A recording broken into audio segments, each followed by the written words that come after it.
Ναι, καλώς τον τι κάνει. Καλά. Όλο φωτογραφίες. Τι κάνετε?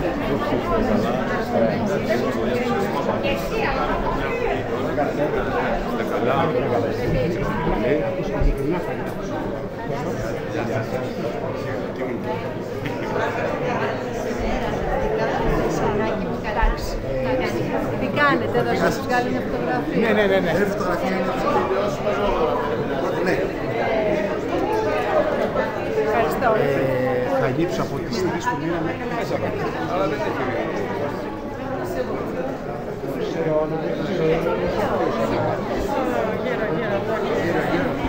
να μας παίρνει και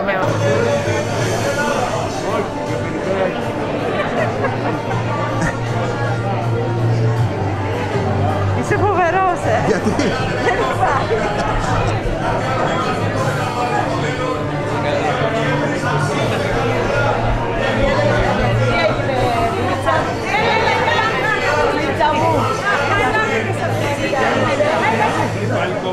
Έλα μου μπουκα μου.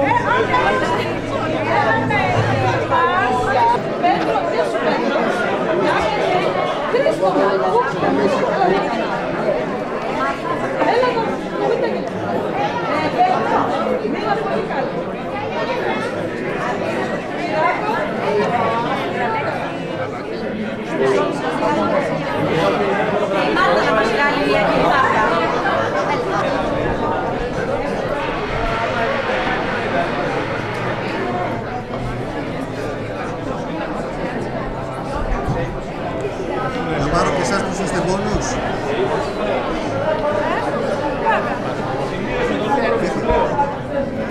Οπότε μπορείτε να κινήσετε να μιλάτε.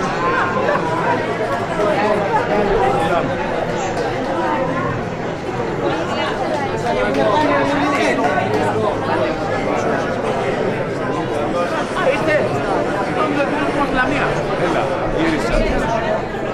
Δες τι σκίσουμε και να το άπλωξε.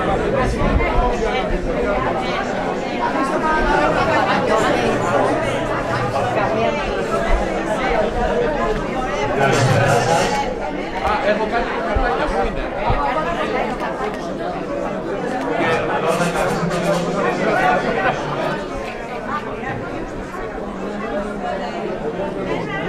Μαζί με τους συγκεκριτούς κατεστημένους μας, τον αντιπρόεδρο του κόμματος μας και υπουργό ανάπτυξης και επενδύσεων, τον κύριο Άδωνη Γεωργιάδη, τον κύριο Κεφαλογιάννη, την Περιφερειάρχη της Βουλής του Νέα Αττικής, τον Αντιπεριφερειάρχη της Υγείας και Κοινωνικής Μέριμνας, κύριος Γιάννης Κεφρής,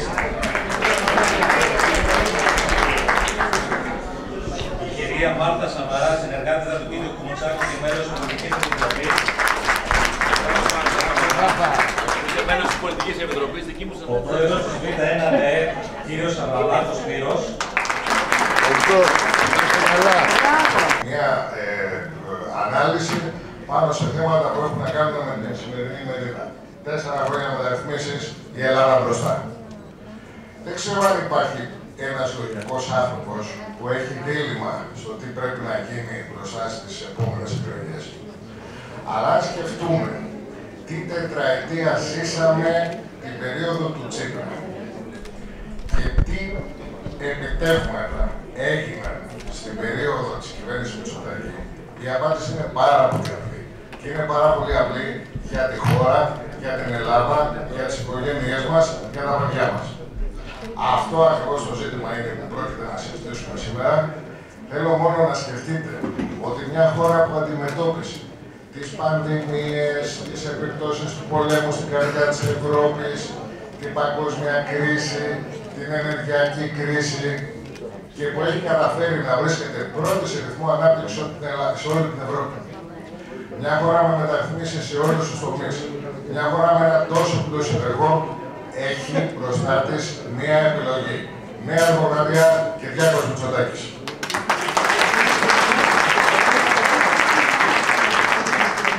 Και απλά θέλω να κλείσω Γιατί πρέπει να μην ξεχνιόμαστε και σε αυτό. Αμέσως μετά τις βουλευτικές εκλογές, τις εθνικές εκλογές, που όλοι μας πιστεύουμε ότι η Ελλάδα θα συνεχίσει τον δρόμο της ανάπτυξης, της προκοπής και της πρόοδου και όχι το πισωγύρισμα στο παλιό παρελθόν που όλοι ζήσαμε. Έχουμε τις περιφερειακές εκλογές και άρα περιφερειάρχη Γιώργο Βαδούλη και δημοτικές εκλογές και άρα Κάθε καλά.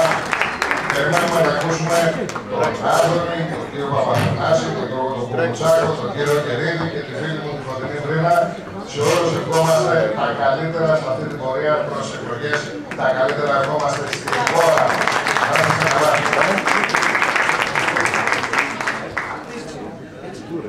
Καλούμε στο βήμα για ένα σύντομο χαιρετισμό τον Περιφερειάρχη κ. Γιώργο Βαδούλη.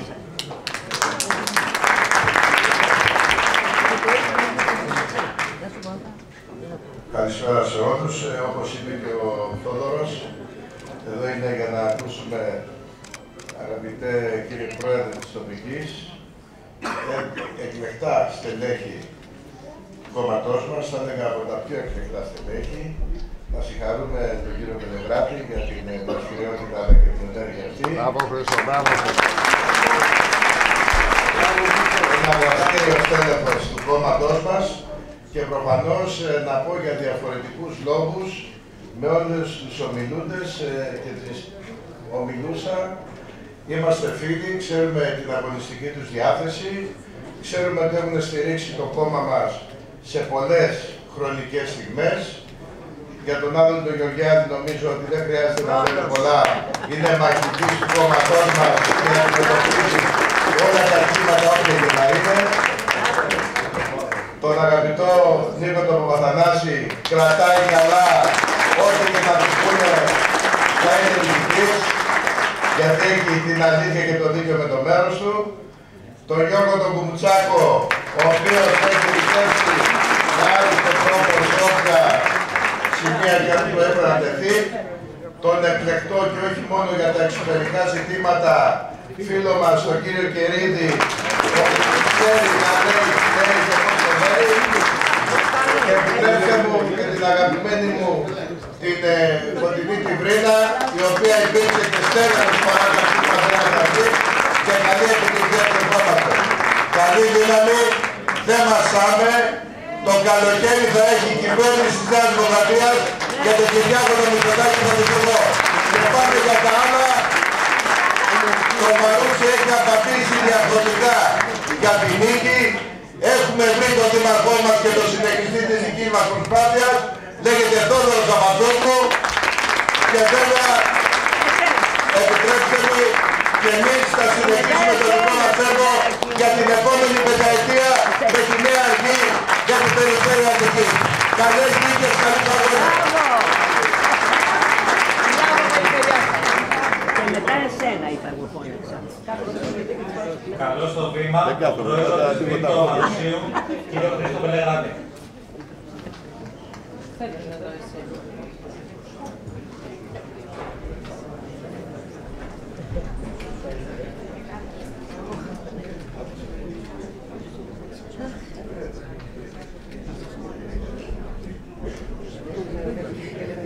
Κύριε Δήμαρχε, κυρίες και κύριοι υπουργοί και βουλευτές, κύριε Περιφερειάρχη, κυρίες και κύριοι αντιπεριφερειάρχες, κύριε Πρόεδρε της Β1 ΔΕ, εκλεκτοί προσκεκλημένοι, νεοδημοκράτησες και νεοδημοκράτες,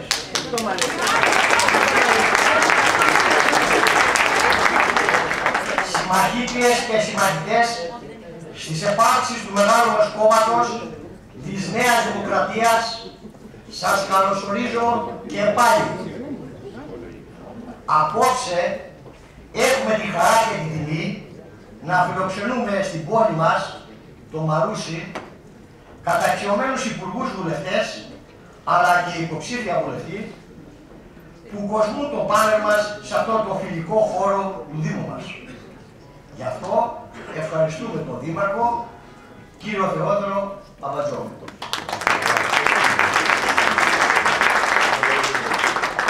Η συνάντηση αυτή γίνεται στην αρχή του δύσκολου αγώνα προς τις κρίσιμες εθνικές εκλογές κύριοι υπουργοί και βουλευτές, κυρία υποψήφια βουλευτή, σας διαβεβαιώνουμε ότι και σε αυτήν την αναμέτρηση δεν θα είστε μόνοι. Θα έχετε όλους εμάς, τους παρόντες σε αυτή την αίθουσα, αλλά και όλους τους νεοδημοκράτες του Δήμου μας. Ένας είναι ο στόχος μας, η αυτοδυναμία. Και για να επιτευχθεί αυτός ο στόχος, με τον κρίσιμο και καθοριστικό αγώνα για την Ελλάδα μας, απαιτείται αποφασιστικότητα, πληρωματικότητα και σύμπνοια. Την περιφλήρωση της μάχης αυτής την έχουμε εμείς στα χέρια μας. Τα μέλη του ΔΣ της Δήμου Παπαδουσίου και οι δικοί μας άνθρωποι, οι εκλογικοί αντιπρόσωποι. Ο ευγενής αγώνας μας με ταπεινότητα και ευσυνειδησία θα χαλιδώσει τις σχέσεις μεταξύ των μελών και των φίλων του κόμματός μας και θα ευοδοθεί. Οι καιροί απαιτούν μια κυβέρνηση σταθερή, με πρόγραμμα, διάμεση και ικανότητα να παράγει έργο. Όπως τα τελευταία 4 χρόνια, που θα απολαμβάνει της εμπιστοσύνης των αγορών και των πολιτών της. Είναι επιτακτική πλέον ανάγκη στο τιμόνι της χώρας να βρίσκεται μια συμπαγής, αξιόπιστη και αποτελεσματική κυβέρνηση με πρωθυπουργό που ο λόγος του να εκπνέει και να συναρπάζει ένα πολιτικό με διεθνή εμβέλεια και επαναδοχή, σαν τον Κυριάκο Μητσοτάκη.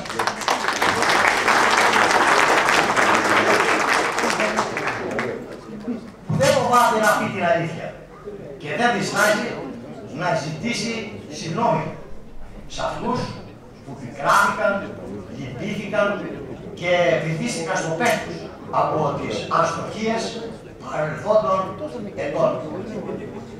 Τα κακώς κείμενα δεκαετιών στην Ελλάδα που οπισθοδρομούν και ταλανίζουν τη χώρα πρέπει να αλλάξουν άμεσα.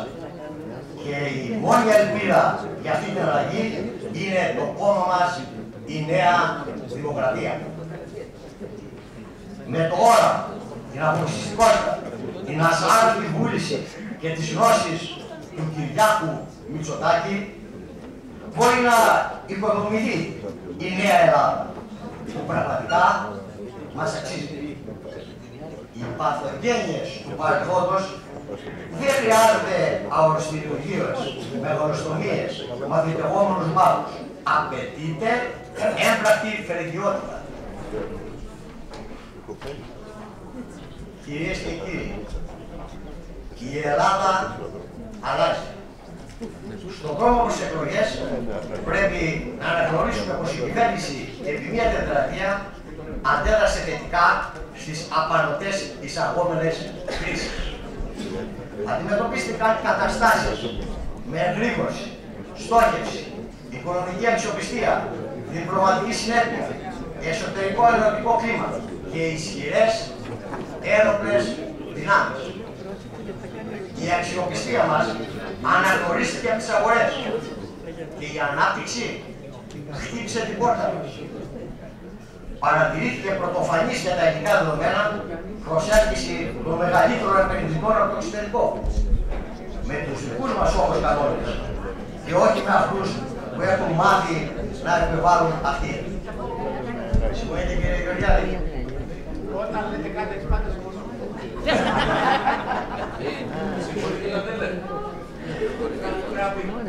Η εισαγόμενη ακρίβεια δεν μας προσπέρασε, αλλά καταπολεμήθηκε με τις καθημερινές παρεμβάσεις εκεί που χτυπάει η καρδιά της εμπορικής δραστηριότητας και με κανόνες όπως το καλάθι του Υπουργικού, το Market Pass, που πέρασαν με χαρακτηριστική ταχύτητα και αποτελεσματικότητα. Γρήγορα απέδωσαν αποτελέσματα προς όφελος των ελληνικών καταναλωτών.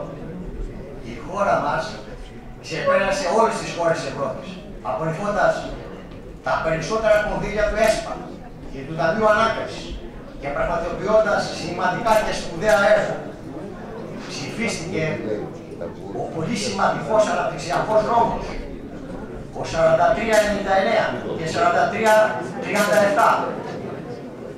Η Ελλάδα διαμόρφωσε τη διεθνή πτυχή της μεταναστευτικής πολιτικής, τους στόχους, τις ιεραρχήσεις και τις δράσεις της. Έγινε πλήρες μέλος στο Διεθνές Κέντρο Μεταναστευτικής Πολιτικής και φυσικά μειώθηκαν θεαματικά οι ροές των μεταναστών.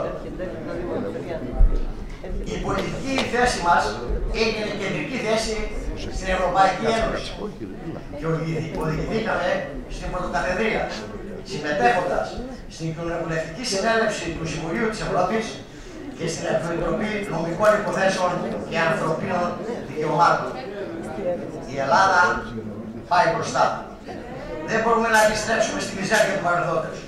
Το χρωστάμε στους εαυτούς μας και στα παιδιά μας. Σας ευχαριστώ πολύ.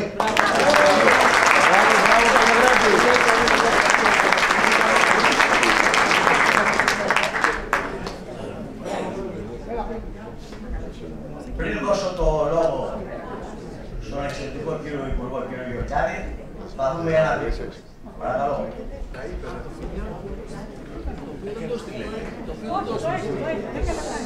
Δεν κάνετε το βίντεο, όχι τα κάνετε. Δεν μπορούμε να παίρνουμε. Υπουργέ, σε παρακαλώ. Κάτσε εδώ. Εσένα έχει όμως. Βάλε φωνή να ακούμε, βάλε φωνή να ακούμε.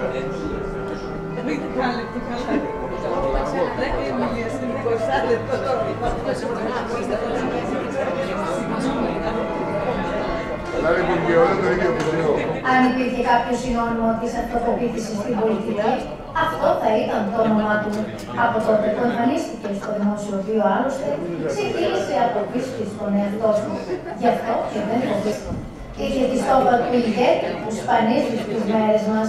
Του το αναγνωρίζουν οι φίλοι που τον θεωρούν μπροστάρι, αλλά του το προσάπτουν και οι αντίπαλοι που τον θεωρούν κινητήριο μοχλό στις πολιτικές εξελίξεις της χώρας. Ο Άδωνης Γεωργιάδης έχει πιστούς στους υπεύθυνους στις ισχυρές προσωπικότητες, κατηγορίες στην οποία ανήκει ο ανάπτυξης και επενδύσεων. Τον μάθανε άλλωστε όλοι το μικρό του όνομα, κάτι που διαχρονικά συμβαίνει μόνο με τις μεγάλες προσωπικότητες, με εκείνες που καλούνται και τελικά γράψαν ιστορία. Ακόμα όμως και αν δεν τον τοποθετούσαν εκεί οι εναλλικές του πολιτικού βίου, θα έβαζε ο ίδιος τον εαυτό του και μαρκίζοντα με τους πρωταγωνιστές. Η αυτοπεποίθηση του ξεκινήσει στο λόγο του. Η σιγουριά του που γίνεται αντιληπτή σε κάθε δημόσια εμφάνισή του. Ο Σπυρίδων Άδωνης Γεωργιάδης γεννήθηκε στις 6 Νοεμβρίου του 1972 στην Αθήνα. Έγινε ωστόσο από τα μαθητικά του χρόνια του Στρατηγικού της οικογένειας του Αθηνασίου Παρασκευής Γεωργιάδη είχε έφεση στην Αθήνα και κληρονόμησε το φιλομάθεια των γονιών του που ήταν στο Αθήνας. Έμεινε χριστιμένο και δευκόλυτο. Έβγαλε το δημοτικό, το γυμνάσιο και το λύκειο στη Νέα Ερυθρέα. Οι επιδόσεις του στα μαθήματα αλλά και η αγάπη του για την Ελλάδα τον οδήγησε στα πλήρη ιστορία και αρχαιολογία της πόλης στο Εθνικό και Καπιταλιστικό Πανεπιστήμιο Αθηνών. Εκεί, μαζί με τη διεύρυνση της γνώσης, άρχισε να δραστηριοποιείται και πολιτικά. Οργανώθηκε αρχικά στην ΔΑΚ. Έπειτα όμως η διεύρυνση του νέου ορίζοντος στην οργάνωση νεολαίας της Πολιτικής Άνοιξης και τους ακολούθησε. Το 1990 δέχτηκε το πρώτο χτύπημα της ζωής. Έχασε τον πατέρα του, αλλά βρήκε στο πρόσωπο της μητέρας του το στήριγμα που χρειαζόταν για να συνεχίσει τη ζωή του. Η κυρία Παρασκευή, να παίρνει τηλέφωνο, περιμένει. Επειδή ο χρόνος δεν μας παίρνει, την επόμενη φορά θα το δούμε όλο το βίντεο. Δίνω το λόγο στον Υπουργό Ανάπτυξης, τον κύριο Γεωργιάδη, με θέμα η αναπτυξιακή πορεία της χώρας 2019-2023. Κύριε Γεωργιάδη, έχει το λόγο. Λοιπόν, καταρχάς πέρα από το ονομαστή. Υπουργέ, είσαι πολύ άγριος εκεί. να ευχαριστήσω τον Χρήστο, τον αγαπημένο μου πρόεδρο, για την πολύ ωραία πρωτοβουλία να κάνει τη σημερινή συνάντηση και να παίξει το ωραίο βίντεο. Το βίντεο πράγματι πολύ ωραίο, πολύ συγκινητικό. Δεν να είμαι ειλικρινής. Απλώς επειδή είμαστε τώρα μέσω προεκλογικής περίοδου, έχουμε όλοι πάρα πολλές υποχρεώσεις.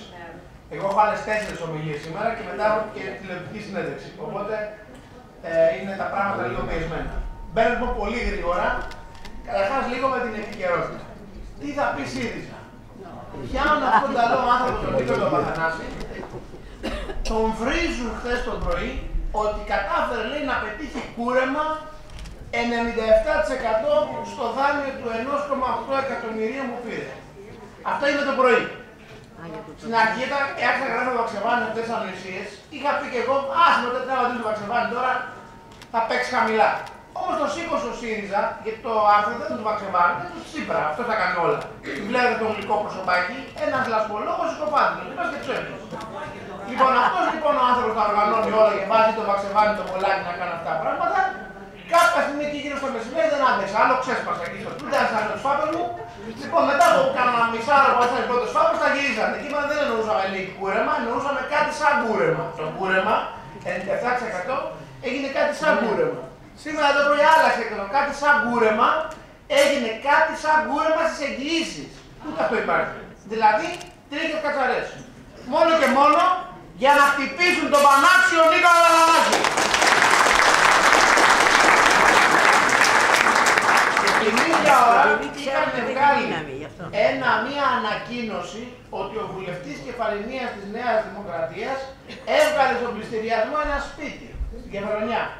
Για να αποδειχθεί στην πορεία ότι δεν βγήκε ποτέ το σπίτι αυτό στον πληστηριασμό και η κυρία που το είχε αείμνηθη τώρα του είχε κάνει και επιστολή να τον ευχαριστήσει γιατί την βοήθησε να μην βγει το σπίτι στον πληστηριασμό. Δηλαδή, άρες μάρες κουκουνάρες. Σήμερα δεν, αλλά θα πει αριστερά, έχω πάει στη Βουλή να απαντήσω σε επίκαιρη ερώτηση του βουλευτού του Μέρα 25 Κρήτονος Αρσένη. Ξέρετε ποιος είναι ο Κρήτονος Αρσένης? Είναι αυτός ο κύριος που τον γνώρισε ο Γιώργος Μαυρέου όταν έκανε μια ορειβατική εκδρομή και τον συμπάθησε τώρα που τον διόρισε μετά ευρωβουλευτή. Και μετά αυτός έφυγε από το Πασόκ και πήγε στην αριστερά και τώρα στο Μέρα 25. Λοιπόν αυτός παίρνει το λόγο και με έβριζε επί 1 τρίλεπτο. Γιατί νομίζετε? Γιατί πήγα εγώ να το απαντήσω και δεν πήγε ο κύριος Σταϊκούρας. Όσο ώρα με έβριζε, πραγματικά με έγινε και σχετικά ήρεμο όταν με έκανα στο βίντεο, διάβαζα στο χέρι μου την ερώτηση που μου είχε κάνει ο Κρήτονος Αρσένης και η ερώτηση ήταν προς εμένα. Του λέω συγγνώμη λέω κύριε, δεν είναι αυτός και μπήκα. Λέει εδώ Κρήτονος Αρσένης και με καλέσει αυτό να σας μιλήσω.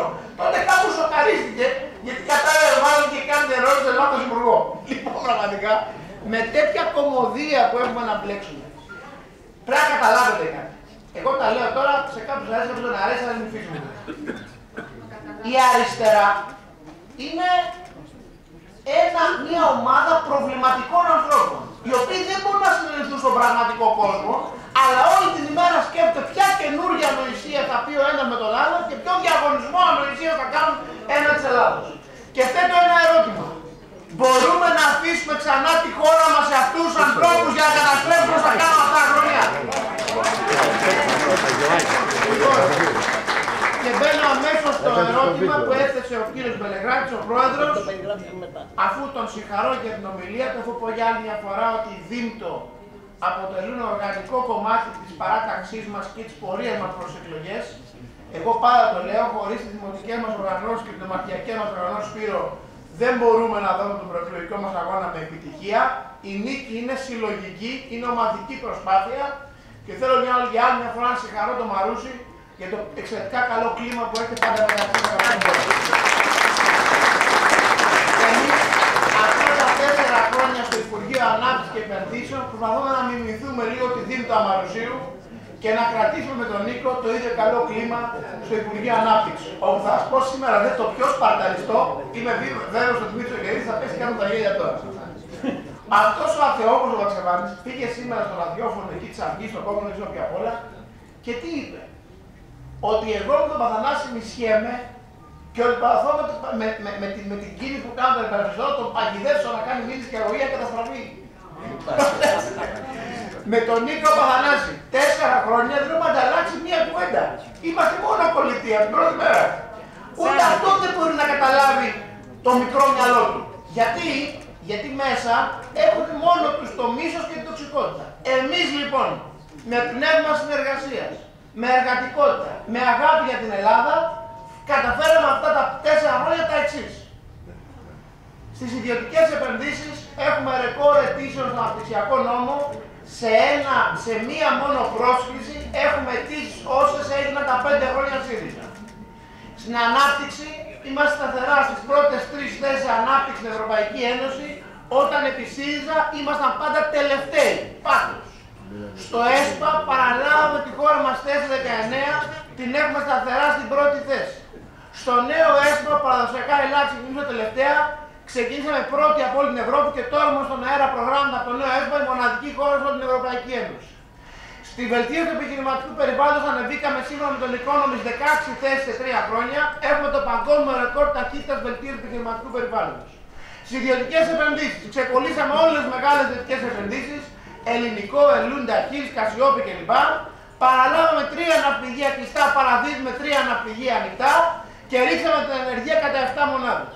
Αυτά κάναμε στο Υπουργείο Ανάπτυξης και Επενδύσεων 4 χρόνια και σας υπόσχομαι ότι αν ο ελληνικός λαός δεν κάνει το λάθος και δεν προσθέσει στη χώρα μας πολιτική αβεβαιότητα, αλλά διατηρήσουμε την πολιτική σταθερότητα, τα επόμενα 4 χρόνια θα είναι πολύ καλύτερα. Και πριν κλείσω να πω το εξής. Πέραν όλων των άλλων, εγώ όσο θα σας πω το πιστεύω και λίγο μεταφυσικά, θα είναι μεγάλη αδικία ο ελληνικός λαός να μην επανεκλέξει έναν τόσο άξιο πρωθυπουργό όπως είναι ο Κυριάκο Μητσοτάκης. Ο Κυριάκος δούλεψε νυχθημερών με αυταπάρνηση, εκπροσώπησε την Ελλάδα μας όπου πήγε και μας έβγαλε ασπροπρόσωπους από το Κογκρέσο και το Βερολίνο μέχρι το Παρίσι και οπουδήποτε αλλού πήγε. Μόνο περηφάνεια αισθανθήκαμε όλοι όταν τον βλέπουμε να μιλάει με τους ξένους ηγέτες και να δείχνουν οι ηγέτες τέτοιο σεβασμό στον Πρωθυπουργό της Ελλάδος. Κάθε τη σκηνή του Τσίπρα με τον Κλίντον που γέλαγαν μέχρι κάμεραμεν που βλέπανε τον Τσίπρα να μιλάει αυτά τα... Ό,τι μίλαγε να σου πω. Και τον Μητσοτάκη στο Κογκρέσο να μιλάει και να σηκώνονται όρθιο όλο το Κογκρέσο και η Γερουσία και η Βουλή και να τον χειρακριτάνε όρθια 13 φορές. Αυτή είναι η διαφορά των 2 πρωθυπουργών.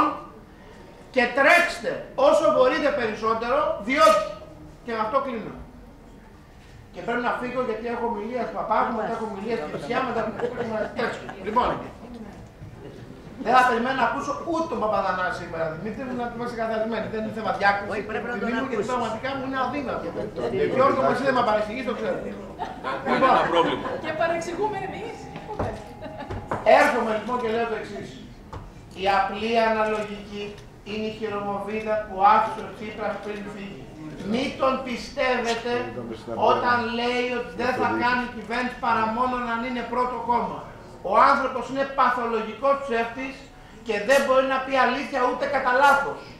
Εγώ πιστεύω ότι αυτό έχει σωματοποιηθεί μέσα του και όταν πάει να πει μια αλήθεια βγάζει σπυράκια, έρπη και τέτοια. Εκεί μέρα και πάλι τον έρπη κάποια αλήθεια είχε πει. Δεν μπορεί να πει αλήθεια ο Τσίπρας. Άρα είναι προφανές ότι το κάνει για να μας κοροϊδέψει και είναι προφανές ότι αν τα νούμερα τους βγαίνουν θα το προσπαθήσουν. Και όπως καταλάβατε τώρα πόσα λέει ο Ανδρουλάκης, αυτό δεν είναι καθόλου σενάριο επιστημονικής φαντασίας. Άρα τι πρέπει να κάνουμε, Πέτρο μου? Πρέπει να τρέξουμε όσο μπορούμε περισσότερο, να πάμε σπίτι-σπίτι στους φίλους, στους γνωστούς μας, τα παιδιά μας. Δεν υπάρχει περιθώριο ούτε για χαλαρή ψήφο, ούτε για ψήφο διαμαρτυρίας, ούτε τίποτα. Και μην μιλάτε ούτε καν μεταξύ σας για το τι θα γίνει στις δεύτερες εκλογές. Οι δεύτερες εκλογές είναι μακριά. Οι πρώτες εκλογές μας μοιάζουν. Λοιπόν, σας ευχαριστώ πάρα πολύ. Εύχομαι καλό αγώνα και κυρίως το Μαρούσι μας να ξεπεράσει το προηγούμενο του ρεκόρ των εθνικών εκλογών του 19 που ήταν πράγματι σήμερα ένα άφταστο ρεκόρ. Να είστε καλά.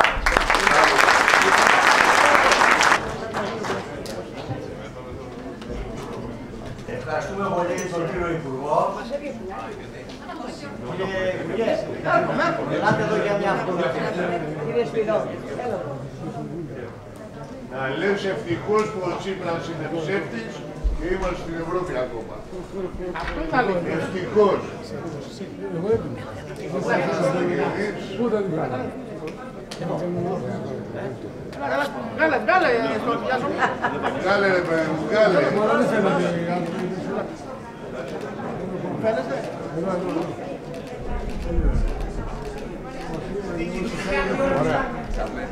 Είναι στο τραπέζι. Είμαστε Βγάλε εδώ λίγο. Πώς να φύγει εγώ.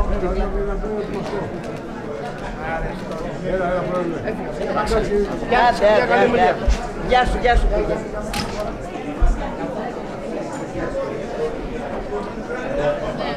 Ευχαριστούμε τον κύριο Υπουργό και συνεχίζουμε με τον κύριο Παπαθανάση, αναπληρωτή Υπουργό Ανάπτυξης και Επενδύσεων. Ο κύριος Παπαθανάσης όλα αυτά τα χρόνια ασχολείται με τις ιδιωτικές επενδύσεις, συμπράξεις δημοσίου και ιδιωτικού τομέα. Είναι μηχανολόγος μηχανικός, σπούδασε στο Πανεπιστήμιο του Τορόντο και έλαβε μεταπτυχιακές σπουδές στη διοίκηση επιχειρήσεων αεροναυτικής. Ξεκίνησε το εργασιακό του βίο το 1984 στον χώρο της αεροναυτικής. Διατέλεσε μέλος του Διοικητικού Συμβουλίου της Ελληνικής Αεροπορικής Μηχανίας της 20ης αιώνα. Ήταν μέλος του Διοικητικού Συμβουλίου και αντιπρόεδρος της Ολυμπιακής Αεροπορίας. Εργάστηκε 24 έτη σε ανώτερες και ανώτατες διοικητικές θέσεις εταιριών του ιδιωτικού τομέα, καθώς και εισεγμένος στην Ελλάδα και στο εξωτερικό. Διευθύνων σύμβουλος του ΙΣΑΠ, διευθύνων σύμβουλος του ΣΤΑΣΥ, από το 8 έως το 10 ήταν εκλεγμένος πρόεδρος του Κέντρου Ελληνικών και Δημοσίων Επιχειρήσεων και Οργανισμών Δημοσίου Ενδιαφέροντος. Στα 35 χρόνια εργασιακής εμπειρίας έχει να επιδείξει σημαντικό έργο στην ανάπτυξη επιχειρηματικών σχεδίων και ορίμασης επενδύσεων. Το 2016 ανέλαβε με απόφαση του Προέδρου της Νέας Δημοκρατίας Κυριάκου Μητσοτάκη τη Γενική Διεύθυνση του κόμματος. 8 Ιουλίου του 2019 ορίστηκε Υπουργός Βιομηχανίας και Εμπορίου. Το 2020 αναλαμβάνει καθήκοντα ως αναπληρωτής Υπουργός Ανάπτυξης και Επενδύσεων στον τομέα των ιδιωτικών επενδύσεων και συμπράξεων δημοσίου και ιδιωτικού τομέα. Κύριε Υπουργέ, έχετε το λόγο.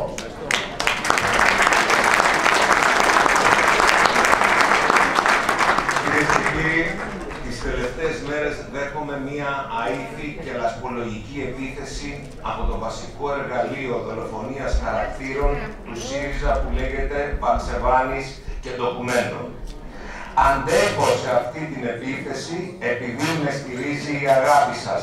Και ό,τι και να κάνετε, ο Κυριάκος Μητσοτάκης θα είναι ο Πρωθυπουργός στη Νέα Δημοκρατία κυβέρνηση. Σήμερα έρχομαι από τη Λαμία. Είχαμε πάει με τον Πρωθυπουργό στο πλαίσιο περιοδιών που κάνουμε ανά την επικράτεια.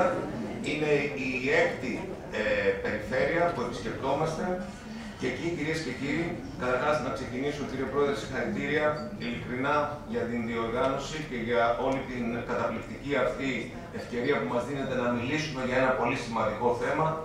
Κύριε Δήμαρχε, τι να πω, σας αγαπάμε τόσο πολύ και περιμένουμε να τελειώσουν οι εθνικές εκλογές να δουλέψουμε όλοι μαζί για να βγείτε. Κύριο Αβραμάκο, είσαι η ψυχή της παράταξης και να είσαι πάντα δυνατός και να μας καθοδηγείς. Και θέλω να πω ότι εδώ το πάνω είναι ο Γιώργος Μουτσάκος, ο Δημήτρης ο Κερίδης και η κυρία Βρίνα, που είναι καταπληκτικοί συνυποψήφοι βουλευτές και νομίζω ο βόρειος τομέας της Αθήνας, που είμαι υποψήφιος, πραγματικά έχει ένα καταπληκτικό επιτελείο από υποψηφίους. Είναι ιδιαίτερη τιμή που βρίσκομαι και εγώ εδώ συνυποψήφιος με αυτούς τους καταπληκτικούς ανθρώπους. Κυρίες και κύριοι, στις περιοδίες αυτές παρουσιάζουμε το πρόγραμμα.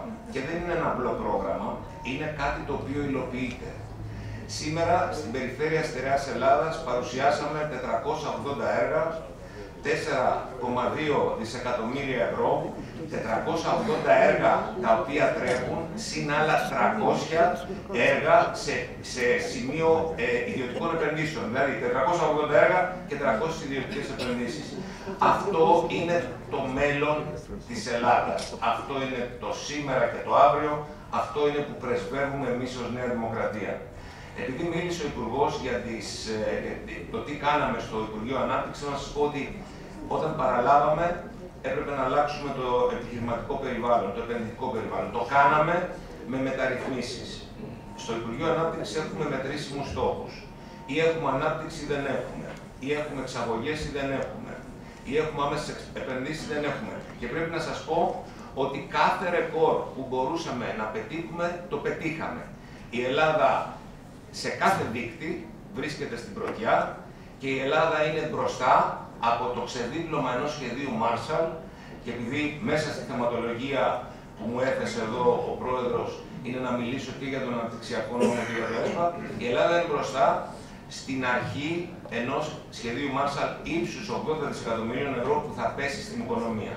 Και για να το πετύχουμε αυτό θα πρέπει να έχουμε έναν σωστό δημοσιονομικό δρόμο. Ένα δρόμο ο οποίος στέκεται και στηρίζει σωστά δημοσιονομικά και τις επιχειρήσεις και τα νοικοκυριά. Προσπαθήσαμε λοιπόν από την πρώτη στιγμή να αλλάξουμε τελείως το περιβάλλον. Ξεκινήσαμε μεταρρυθμίσεις, επιταχύναμε διαδικασίες, βελτιώσαμε διαδικασίες, βγάλαμε έξω από το κράτος πολλές διαδικασίες που έκανε το κράτος έτσι ώστε να επιταχύνουμε.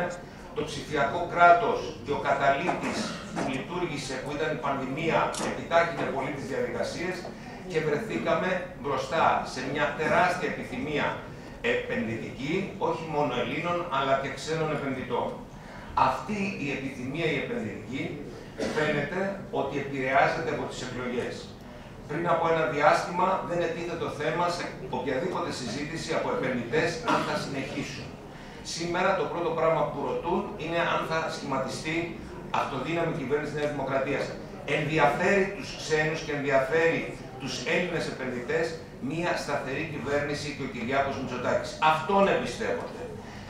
Ταυτόχρονα όλοι μας έχουμε ακούσει τη ρητορική του γείτονα. Και δεν νομίζω μετά τις στρατηγικές συμφωνίες που κάναμε και με τη Γαλλία και με την Αμερική, νομίζω ότι ο Δημήτρης ο Κερίδης εδώ είναι και πλέον κατάλληλος να σας μιλήσει για αυτά, και με τους εξοπλισμούς, την αποτρεπτική ισχύ που έχουμε, δεν νομίζω να ίδρωσε κανείς από εσάς.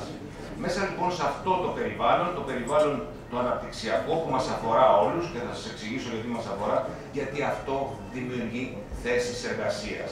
Γιατί αυτό δημιουργεί θέσεις εργασίας, είναι αυτό το επενδυτικό κλίμα που μειώνει την ανεργία, είναι αυτό το επενδυτικό κλίμα που θα δώσει δημοσιονομικούς πόρους για να διορθώσουμε και να ενισχύσουμε την οικονομία στο μέλλον. Αλλά ταυτόχρονα είναι αυτό το επενδυτικό κλίμα που θα δώσει δουλειές στις νέες και στους νέους και βεβαίως θα φέρει πίσω και Έλληνες που έφυγαν στο εξωτερικό. Γνωρίζετε ότι στην τελευταία απογραφή μειωθήκαμε κατά 1 εκατομμύριο άτομα. Είμαστε δηλαδή μια χώρα που μειώνεται, γερνάει. Είμαστε μοναδική χώρα στην Ευρώπη που μειώνεται ο πληθυσμός. Και αυτό γιατί οι νέοι δεν αισθάνονται σίγουροι να δημιουργήσουν τις οικογένειές τους. Χρειάζεται λοιπόν ένα συνεκτικό πρόγραμμα για τις νέες και τους νέους και σε αυτό δουλεύουμε. Δουλεύουμε έτσι ώστε να μπορέσουν να αγοράσουν την πρώτη κατοικία τους με εγγύηση του ελληνικού δημοσίου και με μηδενικό επιτόκιο. Δουλεύουμε έτσι ώστε να έχουν τον βρεφονιπιακό σταθμό και τη στήριξή τους. Δουλεύουμε έτσι ώστε να έχουμε όλοι μας μια καλύτερη υγεία. Μια υγεία που αξίζει σε όλες τις Ελληνίδες και στους Έλληνες. Άλλωστε το έχει πει και ο Πρωθυπουργός. Η τετραετία που έρχεται είναι η τετραετία που θα βελτιώσουμε το σύστημα υγείας. Και τώρα ερχόμενοι μέσα στα προγράμματα του ΕΣΠΑ, ξεκινήσαμε το 2019 ουραγή. Και σήμερα είμαστε οι πρώτοι στην απορρόφηση στην Ευρώπη, και όχι μόνο οι πρώτοι στην απορρόφηση, και αυτό ερμηνεύεται ότι διαχέεται αυτό στην οικονομία και δίνει θέσεις εργασίας. Είμαστε και οι πρώτοι που καταφέραμε και πήραμε έγκριση για τα νέα προγράμματα ΕΣΠΑ. Είμαστε οι πρώτοι που ξεκινούμε.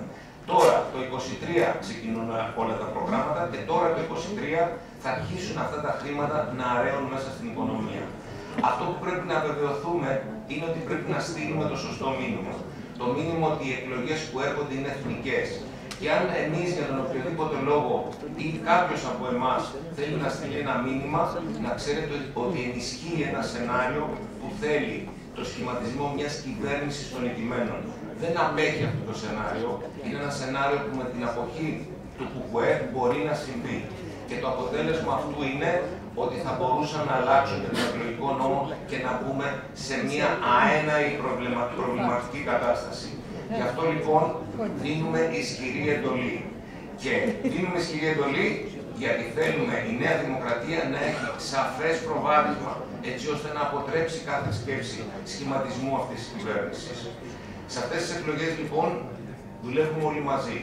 Στέλνουμε όλοι μαζί το μήνυμα ότι πρέπει να ψηφίσουμε και δεν πρέπει να στείλουμε κάποιο μήνυμα τιμού, γιατί στο τέλος μπορούμε να το πληρώσουμε. Γιατί έρχονται πολύ καλύτερες μέρες.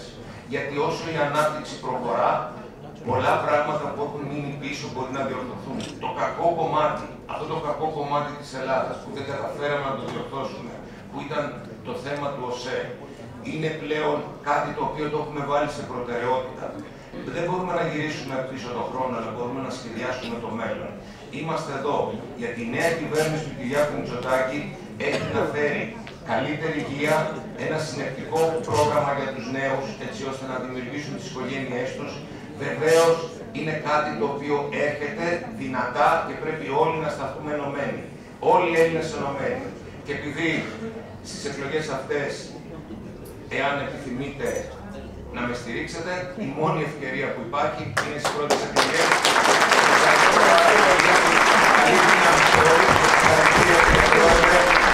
Ευχαριστούμε τον κύριο Υπουργό για την πολύ καλή ενημέρωσή του και προχωράμε με την κυρία Φρίνα.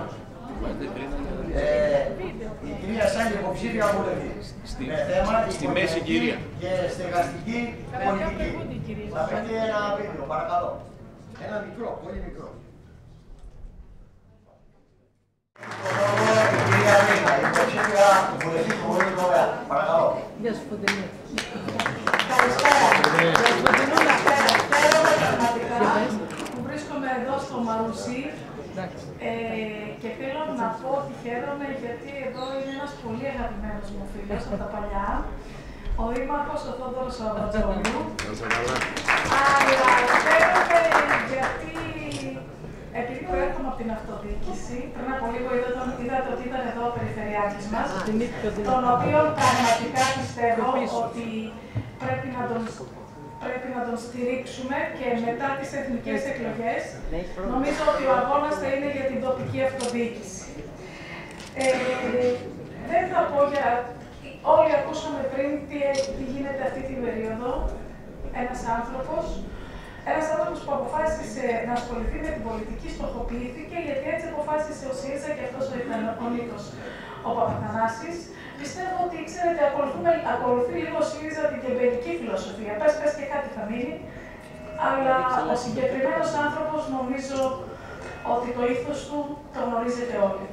Χαίρομαι που σήμερα είμαι εδώ με αξιόλογα στελέχη υποψήφιους, τον Γιώργο τον Κουμουτσάκο, που συνεχίσαμε στην πορεία της αυτοδιοίκησης, αλλά και τον βερόν φίλο τον Δημήτρη τον Γερίδη, και είμαι σίγουρη ότι στην επόμενη Βουλή θα βρίσκονται εκεί.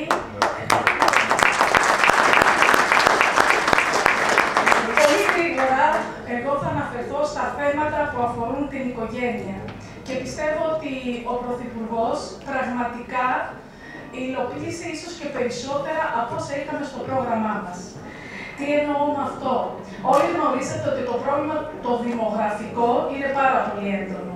Όλοι γνωρίζετε ότι σε λίγα χρόνια ο πληθυσμός της χώρας μας θα έχει μειωθεί και περίπου το 2050 υπολογίζουμε ότι θα είμαστε 7,5 εκατομμύρια.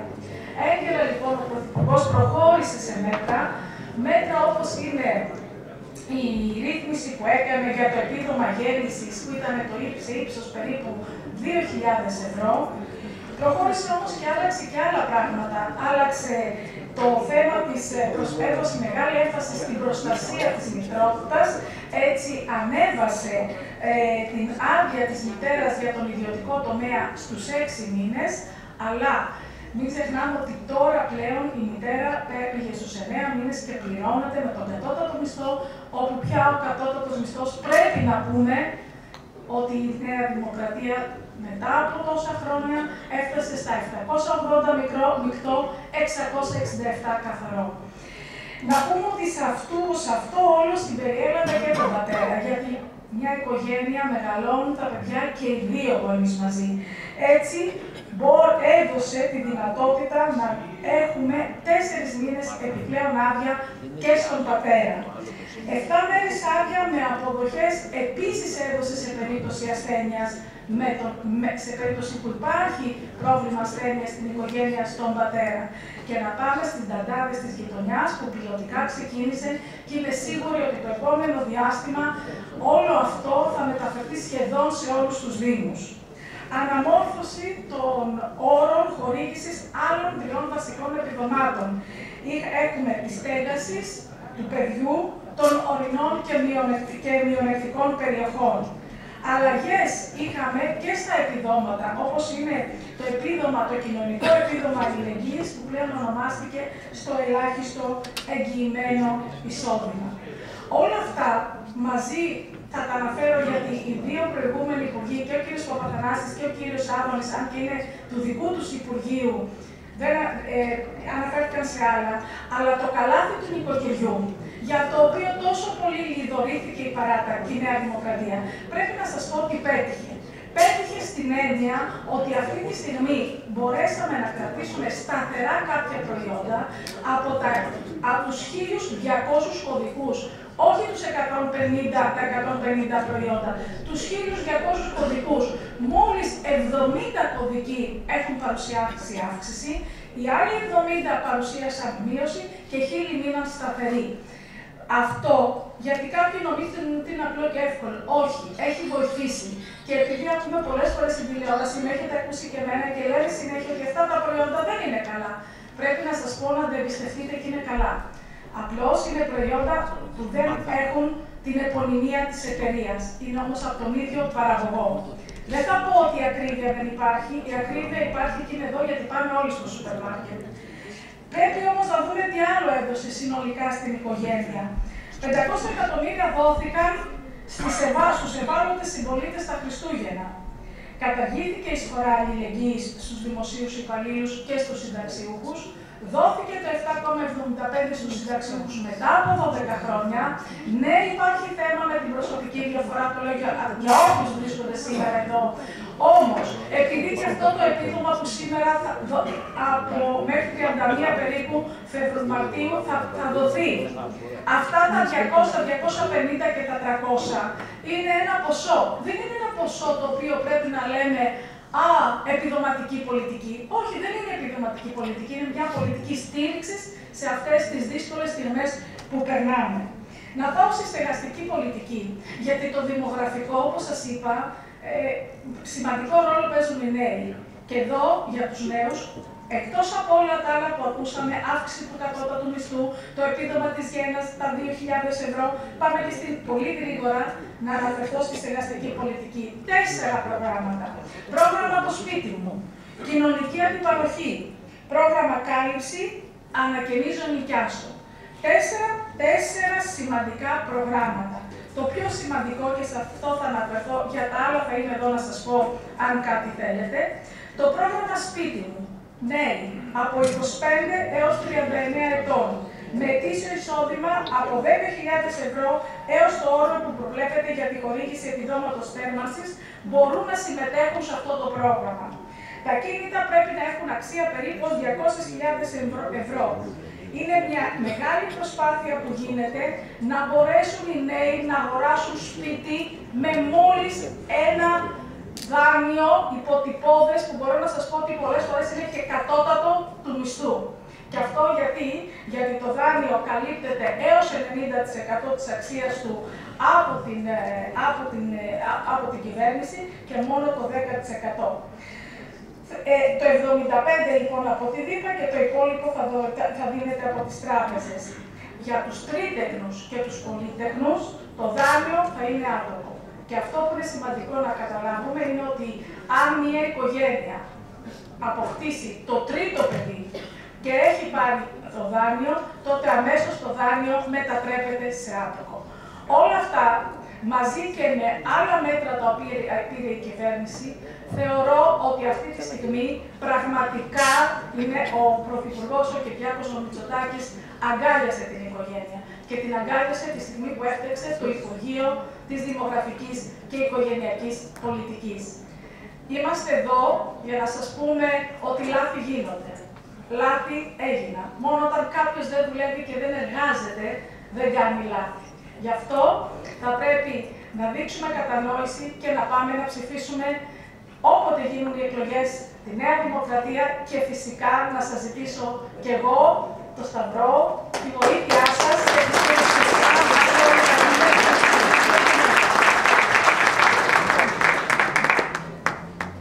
Καλά και θέματα τα οποία όλοι τα έχουμε ακούσει, αλλά πολλές φορές τα ξεχνάμε. Και της ευχόμαστε καλή επιτυχία. Συνεχίζουμε με τον κύριο πρώην Υπουργό και βουλευτή του Βορείου τομέα, τον κύριο Κουμουτσάκο. Κύριε Κουμουτσάκο,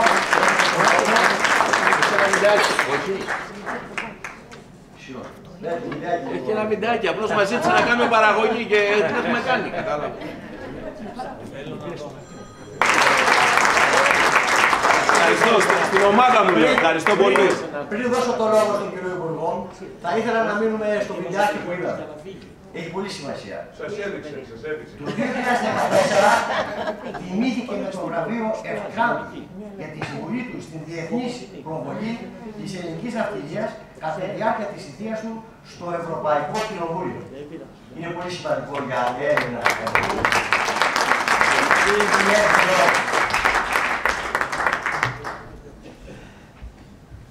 Αυτή ήταν η ζωή μου. Λέγεται τώρα, την ξέρετε, δεν κρύβω τίποτα, διάφανα όλα. Αυτά είναι. Ευχαριστώ στην ομάδα μου που το έκανε. Έτσι. Δεν είχα προλάβει να το δω, ειλικρινά. Λοιπόν, Δήμαρχε, ευχαριστούμε πάρα πολύ. Μας φιλοξενείς ακόμα μια φορά σε αυτό το φιλόξενο Δημαρχείο και σε αυτό το φιλόξενο Δήμο που αγαπάμε όλοι στο ψηφοδέλτιο. Εγώ ακόμα περισσότερο, μέχρι τη τιμήση, με πολύ μεγάλη και ειλικρινή στήριξη. Αγαπητέ Σπύρο, συγχαρητήρια για όλη την πορεία μέχρι εδώ και για την νίκη που θα έρθει, γιατί έχεις κάνει τρομερή δουλειά στην Ομαρχιακή. Αγαπητέ Χρήστο, θα κάνω σήμερα έναν αναγραμματισμό στο όνομά του. Γιατί ξέρουμε όλοι πόσο πολύ δουλεύει. Λοιπόν, αντί για Μπελεγράτης, να το πούμε Μπελεργάτη. Γιατί δουλεύει από το πρώτο Φεβρουάριο για τη Νέα Δημοκρατία. Λοιπόν, αγαπητέ κύριε Μπελεργάτη, ευχαριστούμε πολύ που για ακόμα μια φορά έκανες μια εξαιρετική συνεδρίαση και μια συνάντηση φίλων. Φίλες και φίλοι, υπάρχει ένα ερώτημα. Γιατί είμαστε σήμερα εδώ? Γιατί μαζευόμαστε σε αυτές τις συναντήσεις? Η πρώτη απάντηση, η εύκολη, είναι και η δεδομένη, γιατί στηρίζουμε την παράταξή μας. Σε αυτήν γεννηθήκαμε, σε αυτήν μεγαλώσαμε, αυτή υπηρετούμε, δεν λοξοκοιτάξαμε ποτέ, αυτήν υπηρετήσαμε. Υπάρχει όμως και κάτι άλλο. Τελικά μας φέρνει εδώ κάτι πιο μεγάλο, αν και δεν το λέμε συχνά, αλλά το ξέρουμε ότι υπόγεια δεν είναι τον έναν με τον άλλο. Η αγάπη μας για την πατρίδα. Έτσι, σωστό. Δεν θα ήμασταν ποτέ μέλη αυτού του κόμματος εάν δεν αγαπούσαμε αυτή την πατρίδα με τον τρόπο που την αγαπάμε. Αδόλευτο, ειλικρινή, επίμονο, σταθερό. Για τον ρόλο αυτής της πατρίδας στην περιοχή μας μου ζήτησε να μιλήσω ο Χρήστος, τη στρατηγική της θέση. Θα είμαι εξαιρετικά σύντομος. Αν και θα κάνω μια μικρή αναδρομή, αλλά πολύ μικρή, στα τελευταία 3 χρόνια. Το 2021 γιορτάσαμε τα 100 χρόνια από το ξεσηκωμό του γένους. Συμπέρασμα. Οι Έλληνες μπορούν, η δύναμη της ψυχής είναι απαραίτητη, αλλά και η στήριξη των συμμάχων μας, διότι χωρίς αυτή τη στήριξη δεν είχαμε καταφέρει να έχουμε ένα ανεξάρτητο κράτος. Συμπέρασμα. Πάντα πρώτοι, αλλά ποτέ μόνοι. 2022, μικρασιατική εκστρατεία και καταστροφή. Πολιτικό συμπέρασμα. Χάσαμε εμείς από εμάς πρώτα. Λόγω του διχασμού. Συμπέρασμα. Ποτέ διχασμένοι. 2023. Συνθήκη της Λοζάνης. Σταθεροποιούνται τα σύνορα μεταξύ Ελλάδας και Τουρκίας. Ουσιαστικά τελειώνει η μεγάλη ιδέα, όπως την ξέραμε, στο 19ο αιώνα. Και χρειαζόμαστε μια νέα μεγάλη ιδέα, που την ανακαλύπτουμε εμείς η παράταξή μας στην ευρωπαϊκή πορεία της χώρας. Η νέα μεγάλη ιδέα ήταν η Ελλάδα της Ευρώπης, της ευημερίας, της δημοκρατίας και της ασφάλειας. Το κερδίσαμε με τον Κωνσταντίνο Καραμανλή, έχουν περάσει 50 χρόνια. Σχεδόν έχει γίνει ένα με εμάς. Υπάρχει λοιπόν η ανάγκη μιας νέας μεγάλης ιδέας που θα πάει το έθνος πιο μπροστά για τα επόμενα 50-60 χρόνια. Αυτή τη νέα ιδέα, τη μεγάλη ιδέα, μπορεί να μην την έχουμε πει με λόγια, αλλά τη ζούμε καθημερινά με αυτή την κυβέρνηση. Η νέα μεγάλη ιδέα του γένους, της πατρίδας, της Ελλάδας, είναι να γίνουμε το απαραίτητο κράτος στην Ανατολική Μεσόγειο.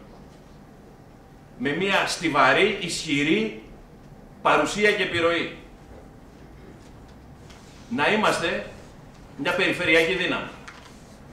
Αυτή είναι η νέα μεγάλη ιδέα. Και αυτή την μεγάλη ιδέα, χωρίς να το πει, την υπηρετεί βήμα-βήμα, σταθερά, αυτή η κυβέρνηση. Δείτε την Ελλάδα από ψηλά. Έλατε να μπούμε σε ένα νοητό ελικόπτερο και να δούμε την Ελλάδα σε αυτή την περιοχή. Η γεωγραφική μας θέση είναι μια θέση που μας βάζει σε απειλές, σε προκλήσεις.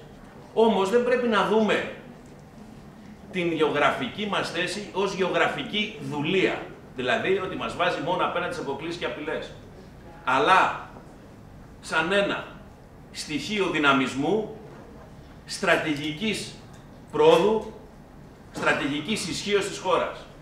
Σε αυτό εδώ το μεγάλο σταυροδρόμι, που συναντώνται συμφέροντα αλλά και συγκρούονται συμφέροντα, η Ελλάδα έχει ένα τεράστιο ρόλο να παίξει. Αυτό το είδαμε εμείς ως παράταξη και το εφαρμόζουμε ως παράταξη με την κυβέρνηση του Κυριάκου Μητσοτάκη. Γινόμαστε φίλες και φίλοι, όχι στα λόγια. Πρώτη φορά έχει πάψει να είναι ένα σχέδιο. Γίνεται πράξη ένας διεθνής ενεργειακός κόμβος. Όχι μόνο με τα ορυκτά, δηλαδή φυσικό αέριο, πετρέλαιο που έχουμε ξεκινήσει, τώρα δώσαμε τις πρώτες άδειες για έρευνες στο Ιόνιο και δυτικά και ανατολικά και νότια της Κρήτης. Όχι μόνο με τις διασυνδέσεις, όχι μόνο με τις ηλεκτρικές διασυνδέσεις από την Αφρική προς το βορρά, με ενδιάμεσο κρίκο την Ελλάδα, απαραίτητο, διασυνδέσεις με τη Βουλγαρία, με τα κράτη της περιοχής, με την Ευρώπη. Προχθές ο Κυριάκος Μητσοτάκης κατέθεσε ολόκληρο σχέδιο ηλεκτρικών διασυνδέσεων με το κέντρο της Ευρώπης, με την Αυστρία. Όχι μόνο όμως με αυτά, αλλά κοιτάξτε, τη νέα μας μεγάλη δύναμη, τις ανανεώσιμες πηγές ενέργειας, ηλιακή, αλλά και αιωλική. Το μέλλον είναι εκεί, η δύναμη είναι εκεί, αλλά κάναμε και άλλα πράγματα. Ενισχύσαμε τις δυνατότητες αποταμίευσης ενέργειας και φυσικού αερίου, όχι μόνο προς όφελος της Ελλάδας, αλλά και προς όφελος ολόκληρης της περιοχής. Τις λεγόμενες πλοκτές δεξαμενές φυσικού αερίου στη Ρεβιθούσα, στην Αλεξανδρούπολη. Η Ελλάδα λοιπόν αλλάζει. Αλλάζει, όχι επειδή το λέμε, αλλά επειδή το κάνουμε. Η Ελλάδα αλλάζει και στην στρατηγική της υπόσταση και ισχύ. Με πολύ σημαντικές αμυντικές συμφωνίες. Με τις Ηνωμένες Πολιτείες, Αλεξανδρούπολη, Σούδα. Απαραίτητες υποδομές για όλη την Ατλαντική Συμμαχία, για όλη τη Δύση. Συμμαχία με τη Γαλλία, ενίσχυση των ενόπλων δυνάμεων, αμοιβαία συνδρομή. Μια κοσμογονία συμβαίνει αυτή τη στιγμή στις στρατιωτικές και αμυντικές δυνατότητες της χώρας. Πράγματι εδώ ταιριάζει απολύτως το μήνυμα η Ελλάδα αλλάζει. Γιατί αλλάζει, φίλες και φίλοι. Και όσον αφορά τη διεθνή της θέση και τη διεθνή της ακτινοβολία, υπάρχει μια εικόνα που τα λέει όλα.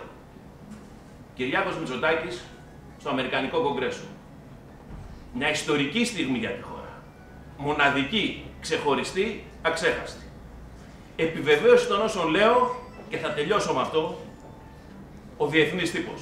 Ουδέποτε, και σας το λέω με την εμπειρία του Υπουργείου Εξωτερικών τα τελευταία 20 χρόνια, ουδέποτε σε αυτά τα χρόνια και πριν, η Ελλάδα δεν είχε τόσα πολλά θετικά δημοσιεύματα στο διεθνή τύπο. Ποτέ η συχνότητα και ο αριθμός της θετικής κάλυψης για την Ελλάδα δεν ήταν τόσο δυναμική.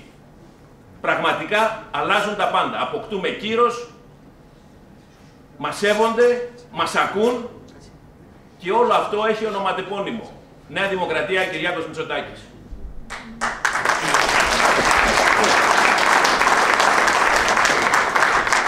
Φίλες και φίλοι, πιστεύω σε αυτή τη δύναμη της Ελλάδας.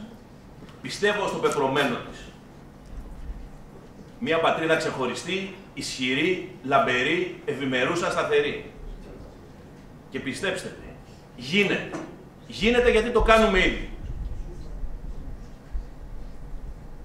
Επειδή μίλησα και για μια ήττα στην αρχή, τη Μικρασιατική εκστρατεία, θέλω να θυμίσω κάτι που είπε ένας ιστορικός. Ότι η Ελλάδα ποτέ δεν ιτήθηκε. Όταν ιτήθηκε, είτε προδόθηκε, είτε διχάστηκε. Επομένως, ενότητα, φίλες και φίλοι. Εθνική ενότητα, εθνική ομοψυχία, όπως την υπηρετούμε μόνο εμείς, όπως ξέρουμε μόνο εμείς να την υπηρετούμε. Και αυτό θα είναι και το διακύβευμα των επόμενων εκλογών. Ενότητα, στιβαρή κυβέρνηση, στιβαρή διακυβέρνηση. Δεν έχουμε πολυτέλεια, δεν έχουμε την πολυτέλεια να κάνουμε ούτε μισό βήμα πίσω. Γιατί αυτό δεν θα είναι σύμφωνα με τα συμφέροντα της πατρίδας που τόσο όλοι οι δημοκράτες, όλες οι δημοκράτησες αγαπάμε. Να είστε καλά, σας ευχαριστώ πάρα πολύ. Επειδή και άλλοι συνάδελφοι το είπαμε, μαζί με τους άλλους εξαίρετους συναδέλφους στο βόρειο τομέα, θα είμαι και εγώ υποψήφιος. Αν το πιστεύετε, ζητώ τη στήριξή σας. Μπορούμε να κάνουμε πολλά πράγματα μαζί. Είστε η δύναμή μου, δεν έχω άλλη δύναμη, είστε εσείς η δύναμή μου. Πιστέψτε το, εγώ το πιστεύω. Γι' αυτό απευθύνομαι σε εσάς και έρχομαι πολύ σεμνά και ταπεινά, με αίτηση και με αίτημα. Ερχόμαστε ως ετούντες σε εσάς και αυτό είναι η δική σας μεγάλη δύναμη και η δική μας ειλικρίνεια. Δεν μου χαρίστηκε τίποτα, τα κέρδισα δουλεύοντας. Να είστε καλά, σας ευχαριστώ πολύ. Ευχαριστούμε τον κύριο Κουμουτσάκο για τα πολύ καλή ομιλία του και εμπεριστατωμένη και συνεχίζουμε με τον βουλευτή βορείου τομέα, τον κύριο Κερίδη. Παρακαλώ τον Βιτέ.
Μια χαρά είναι.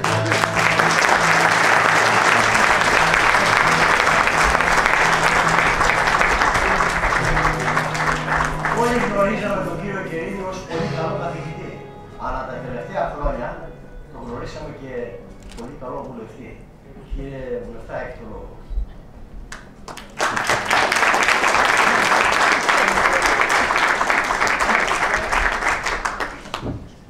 Σε ευχαριστώ πάρα πολύ. Πάντοτε το Μαρούσι κάνει καλές συγκεντρώσεις και είναι στην πρωτοπορία του αγώνα. Κύριε Δήμαρχε, μας θυμάται και όλοι οι αυτοδιοικητικοί εδώ και όλοι οι καλοί φίλοι που είσαστε, πέρασε η ώρα. Θα προσπαθήσω να είμαι πάρα πολύ σύντομος και επιγραμματικός. Ο τίτλος της ομιλίας που μου ανατέθηκε είναι από την απόκληση στη σύγκληση με την Ευρώπη. Λοιπόν, η σκέψη βασική που θέλω να μοιραστώ σήμερα μαζί σας έχει να κάνει και με το 1821 που γιορτάσαμε προχθές, αλλά και με τις επερχόμενες εκλογές που έρχονται το Μάιο. Και είναι τούτη. Η Ελλάδα από την ίδρυσή της επιχείρησε να συγκλίνει με την Ευρώπη. Στράφηκε δυτικά. Ξεκίνησε ως η Δύση της Ανατολής για να γίνει η Ανατολή της Δύσης, πάντοτε από τους ηγέτες της Επανάστασης, από τα προεπαναστατικά χρόνια, ηγέτες της Επανάστασης και ό,τι ακολούθησε, η πορεία μας ήταν προς την Ευρώπη, να γίνουμε Ευρώπη.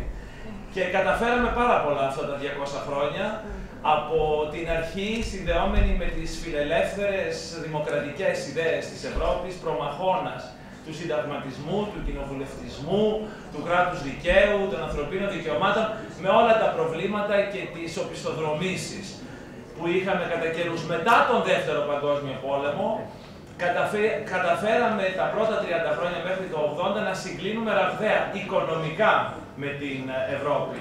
Το μεγάλο οικονομικό μας θαύμα. Είχαμε προβλήματα στον πολιτικό τομέα, που έλυσε με τρόπο εξαιρετικά δημιουργικό, θαυματουργό κάποιοι θα λέγανε, ο Κωνσταντίνος Καραμανλής το 1974. Η μεγάλη τομή του 1974 και συγκλίναμε και πολιτικά με την Ευρώπη. Γίναμε μια πλήρης, όριμη, σταθερή, συμπεριληπτική δημοκρατία, τέτοια που δεν είχε ποτέ στο παρελθόν γνωρίσει ο τόπος. Ωστόσο, από το 1980 και μετά, παρατηρήθηκε μία στασιμότητα στη σύγκληση την οικονομική με την Ευρώπη. Η μηχανή της ελληνικής οικονομίας σταμάτησε να τρέχει με τους ρυθμούς που είχε. Και έτσι 40 χρόνια μετά, το 2020, η Ελλάδα είχε τη χειρότερη οικονομική επίδοση από οποιοδήποτε άλλο κράτος μέλος της Ευρωπαϊκής Ένωσης αυτά τα 40 χρόνια. Δεν καταφέραμε να συγκλίνουμε. Δεν καταφέραμε να συγκλίνουμε γιατί δίπλα στο πολιτικό θαύμα της μεταπολίτευσης παρισύφρισε ο λαϊκισμός, ο κρατισμός.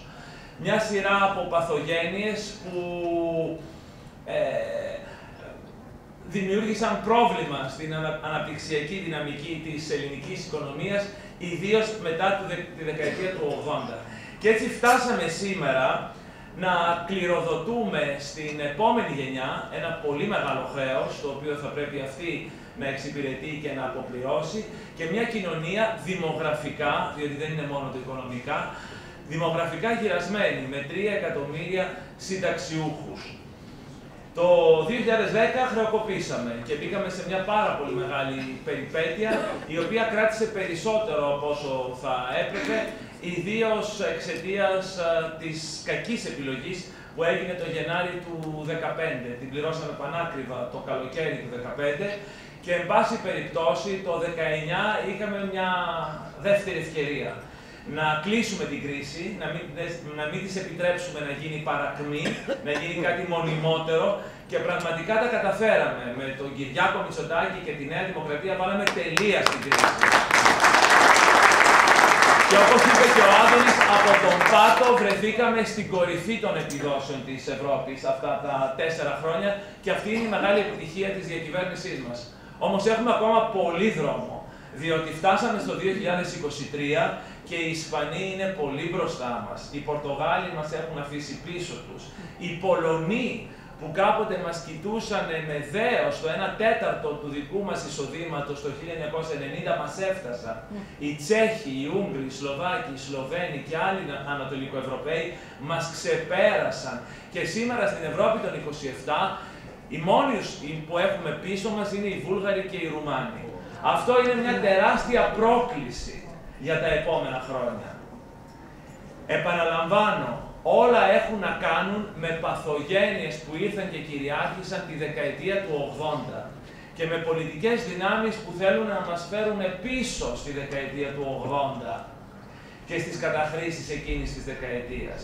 Ακούτε τον Νίκο Ανδρουλάκη, τον Φερέλπη, αρχηγό του Τρίτου Κόμματος, 9 χρόνια στην Ευρωβουλή, παριστάνει τον Ευρωπαίο και απέναντι στο πρόβλημα που έχουμε με κομμάτια του βαθέως κράτους, τα είδατε αυτά στον ΟΣΕ, με τον Κυρβασίλη και τους άλλους Κυρβασίληδες που φύγαν από τη δουλειά και τον επιθεωρητή συνδικαλιστή του Πασόκ που έτρεξε να πάρει αναρωτική από τον έτερο συνδικαλιστή γιατρό του Πασόκ στο Βόλο και όλα τα υπόλοιπα. Τι μας λέει ο Νίκος Ανδρουλάκης? Ότι η λύση στο πρόβλημα του βαθέως κράτους είναι η κρατικοποίηση της Τρενοσέ και της Hellenic Trains.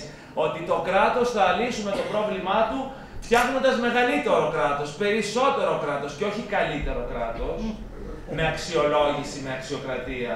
Έχει σημασία αυτό το πιο παλιό από το παλιό από έναν σαραντάρι, διότι τελικά το παλιό δεν έχει να κάνει με ηλικία, αλλά με νοοτροπία, την οποία συμβολίζει κατεξοχήν ο συγκεκριμένος και βέβαια ο Αλέξης Τσίπρας, ο οποίος καταγγέλει την ιδιωτικοποίηση, την οποία ο ίδιος έκανε το 2017. Γίνεται μια προσπάθεια από αυτές τις δυνάμεις που μας οδήγησαν σε αυτό το πολύ κακό αποτέλεσμα, στη μη σύγκληση με την Ευρώπη. Είμαστε στο 2023 και είμαστε εκεί που μας άφησε ο Κωνσταντίνος Καραμανλής το 1980, στο 60% του γερμανικού εισοδήματος. Παρά τα χρέη που μαζέψαμε, τα δανεικά που πήραμε και τις επιδοτήσεις που εισπράξαμε. Εγώ, ξέρετε, μιλάω τη γλώσσα έτσι καμιά φορά σκληρή της αλήθειας. Και δεν μου αρέσει ούτε η εφορία, ούτε ο ενθουσιασμός. Είμαστε περήφανοι για την διακυβέρνηση του Κυριάκου Μητσοτάκη. Αλλά θα ήταν ψέμα να πούμε ότι λύσαμε το ελληνικό πρόβλημα. Η Ελλάδα έχει μπροστά της λίγα χρόνια να πετύχει όσα δεν πέτυχε τα προηγούμενα 40. Να πετύχει αυτή τη σύγκληση. Το παράθυρο ευκαιρίας δεν θα είναι ανοιχτό για πάντα. Και αυτό είναι το τεράστιο, το κρίσιμο, το εθνικό διακύβευμα των εκλογών που έρχονται. Διότι ό,τι και να κάνει η διπλωματία, και η διπλωματία του Κυριάκου Μητσοτάκη έχει κάνει πάρα πολλά, τον είδατε στο Κογκρέσο, τον είδατε με την Ελληνογαλλική Συμμαχία, τον βλέπετε με την αναβάθμιση της αποτρεπτικής ισχύως, ό,τι και αν κάνουμε, από ένα σημείο και μετά η διπλωματία δεν μπορεί να καλύψει τα ελλείμματα εθνικής ισχύως. Για να έχουμε τα Ραφάλ, για να έχουμε τα F-35, για να έχουμε την ισχυρή αποτροπή, χρειαζόμαστε ισχυρή οικονομία. Πάνω απ' όλα η οικονομία, λοιπόν. Αυτή η ευκαιρία που έχει να κάνει με το Ταμείο Ανάκαμψης, που έχει να κάνει με τα χαμηλά επιτόκια που έχουμε στο δημόσιο χρέος για μερικά χρόνια ακόμα, όχι για πάντα, που έχει να κάνει με την αναδιάταξη της παγκοσμιοποίησης, καθώς φεύγουν τα εργοστάσια από την Κίνα και επιστρέφουν στη Δύση. Η Αμερική τα επιδοτεί για να επιστραφούν. Οι Ευρωπαίοι το σκέφτονται. Εμείς τι θα κάνουμε? Θα μείνουμε στη μονοκαλλιέργεια του τουρισμού και της ναυτιλίας και θα σφυρίζουμε αδιάφορα? Μπορεί αυτή τη μεταποίηση, ένα μέρος αυτής της πίτας, να τη φέρει πίσω ο Αλέξης Τσίπρας, ο Νίκος Φίλης, ο Ευκλήδης και οι λοιποί, για να μην πω για τον Γιάννη Μενανή και όλα τα υπόλοιπα λουλούδια του Αγρού και του Λόγκου. Αυτούς, όταν τους βλέπουν οι επενδυτές, κλειδώνονται, μαζεύονται, έχουν την εμπειρία με τις κλειστές τράπεζες του 2015. Άρα, είναι εθνική ανάγκη και σας το λέω εγώ που στρατεύτηκα το 19 έχοντας διαγράψει μια πορεία και από ένα σημείο και μετά με την ασφάλεια της πανεπιστημιακής έδρας θα μπορούσα να τα λέω, ξέρετε. Μου είπε ένας δημοσιογράφος, τι θες τώρα να ασχοληθείς με την πολιτική και θες να γίνεις από ψαράς ψάρι. Από εκεί που κρίνεις να κρίνεσαι. Πιστεύω όμως ότι είναι η μεγάλη μάχη της γενιάς μου. Της δικιάς μας λοιπόν γενιάς, να μην επιτρέψουμε στη χώρα μας αυτή τη στασιμότητα, η οποία, εάν συνεχιστεί, θα παγιωθεί. Άρα έχουμε μια ευκαιρία να χτίσουμε στην επιτυχία αυτής της τετραετίας, με τα λάθη, με τις παραλήψεις, με τα σφάλματα που έγιναν, και να πάμε τη χώρα μπροστά ώστε το 2027-2028 η Ελλάδα πράγματι να έχει συγκλίνει και να έχει φτάσει και να μην συγκρίνεται με τους Βούλγαρους και τους Ρουμάνους, αλλά να ξαναρχίσει να συγκρίνεται με τους Ισπανούς και τους υπόλοιπους στη Δυτική Ευρώπη. Σε αυτόν τον αγώνα σας καλώ εσάς, όλους μαζί, εσείς είσαστε η ραχοκοκαλιά, εσείς είσαστε η δύναμη της παράταξης και πραγματικά το λέω με μεγάλη ταπεινότητα και δέος απέναντι σε αυτή την εμπιστοσύνη και σε αυτή την αγάπη της Βόρειας Αθήνας, η οποία έχει να παίξει εθνικό ρόλο. Η Βόρεια Αθήνα δεν είναι μια οποιαδήποτε περιφέρεια, δεν είναι μια ακόμα περιφέρεια της χώρας. Είναι αυτή που δίνει το ρυθμό, είναι η πιο δυναμική περιφέρεια, με το πιο μορφωμένο, κοσμοπολίτικο, ανοιχτόμυαλο κομμάτι του εκλογικού σώματος, το λένε αυτό τα στατιστικά της στοιχεία, και κατά συνέπεια εκείνη η περιφέρεια, και δεν είναι τυχαίο ότι έχει και αυτούς τους υποψήφιους, εκείνη η περιφέρεια που μπορεί να σύρει το κάρο μπροστά της ανάπτυξης, να πάμε τη χώρα μπροστά, ώστε να έχουμε ασφάλεια, να έχουν ασφάλεια οι ευάλωτοι, να έχουμε εθνική ασφάλεια ως κράτος, τα 200 πλάς χρόνια μετά την Επανάστασή μας, και να μην έχουμε κανέναν Τούρκο ή οποιονδήποτε άλλο να μας επιβουλεύεται, διότι ισχυρή Ελλάδα σημαίνει ασφαλής Ελλάδα. Ένα λεπτό, καθίστε λίγο. Θέλω να ευχαριστήσω, πέρα από τον Χρήστο τον Πελεγράτη και τον Σπύρο τον Αδαμάκο, τα μέλη της τοπικής. Βλέπω την πλευρά. Το λέω γιατί θέλω να πω ότι σε αυτό στηριζόμαστε. Για όλα. Και προσωπικά να ευχαριστήσω τον Παναγιώτη, γιατί το βίντεο που είδατε ασχολήθηκε πραγματικά με εμάς.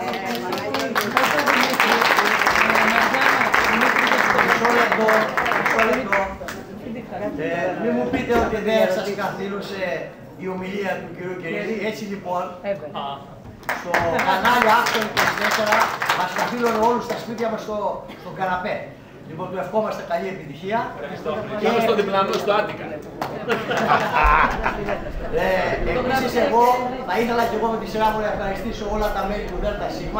Ιδιαίτερα όμως θα ήθελα να ευχαριστήσω την Πάσκου την Κορίνα, η οποία είναι καθημερινά στο γραφείο, και τον Παναγιώτη τον Καμάκη, που όλη αυτή τη δουλειά που είναι στο γραφείο είναι δικά του. Τον ευχαριστώ πολύ. Επίσης, θα ήθελα να ευχαριστήσω όλους εσάς, όχι για τη σημερινή σας μόνο παρουσία, αλλά και για την παρουσία όταν ήρθε ο πρωθυπουργός μας στο Μαρούσι, στην πλατεία Κασταλίας. Εκεί δείξατε τη δύναμη του Αμαρουσίου. Και εκεί λοιπόν στην πλατεία Κασταλίας σηκώσαμε τον λάμαρο του αγώνα για να πάμε προς την κυφόρο πορεία, προς την αυτοδυναμία της Νέας Δημοκρατίας. Σας ευχαριστώ πολύ. Χρήστο στο κέντρο. Σπυράκο μου, γεια σου.